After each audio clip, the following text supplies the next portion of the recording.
ထင်နတ်ပြည်ရောက်မဲ့ပုဂ္ဂိုလ်ကြတော့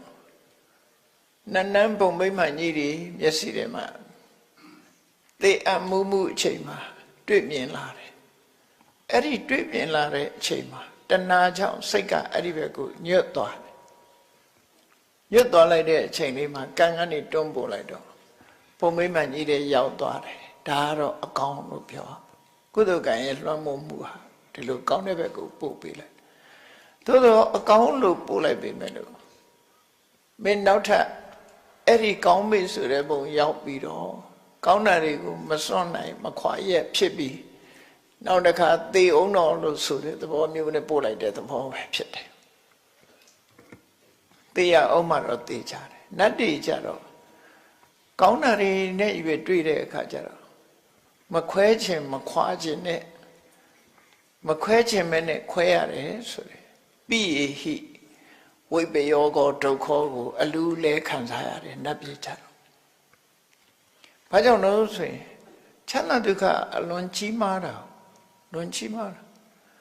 အလွန်ကြီးမားတဲ့ချမ်းသာဒုက္ခကိုခံစားနေရတာခံစားလို့မှအာမရခင်ခွဲခြားလိုက်တာအဲ့ဒါပိယေဟိဝိပယောကောဒုက္ခဖြစ်တယ်နော်ခုနကမကောင်းတဲ့စီပို့တဲ့အခါကျတော့မကောင်းမှန်းသိအောင်တော့အပိယေဟိတံပြောကောဒုက္ခမကြိုက်တာတွေနဲ့တွန်းပို့ခံရ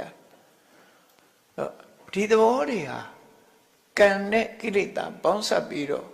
ဘဝတစ်ခုဖန်တီးနေတယ်ဆိုတာမြတ်ဗုဒ္ဓရဲ့အဆုံးအမမှာအဲ့ဒီလိုသဘောပေါက်အဲ့ဒါဘယ်သူနဲ့ပတ်သက်လဲလို့ဆိုရင်ဘယ်သူမပြုတ်မိမိမှုကိုယ့်ရဲ့အလေးအကျင့်တိုင်းဒီအာယုန်နေဒီထင်ဟမှုတွေစိတ်ညွတ်မှုတွေဟာကိုယ့်ရဲ့အလေးချင်းနဲ့သက်ဆိုင်ကိုယ့်ရဲ့အလေးချင်းမှုတွေနဲ့သက်ဆိုင်အဲ့ဒါတွေနဲ့စိတ်ညွတ်ရာဖြစ်သွားတတ်တယ်ပေါ့ပုရုဇဉ်ဆိုတာအမှန်တမ်းမသေးချမရေရဘူးလို့ပြောတယ်ပုရုဇဉ်ဘဝဆိုတာ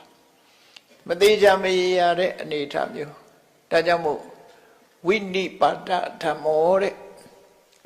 စာပေကျမ်းကမှသုံးတဲ့စကားလုံးဝိနိပါဒဆိုတာဝိနိပါဒဝိဆိုတာကိုယ်ဆန္ဒဘာတစ်ခုမှမပါပဲနဲ့ကိုဖြစ်ချင်တာမဟုတ်ဘဲနဲ့နိဗ္ဗာန်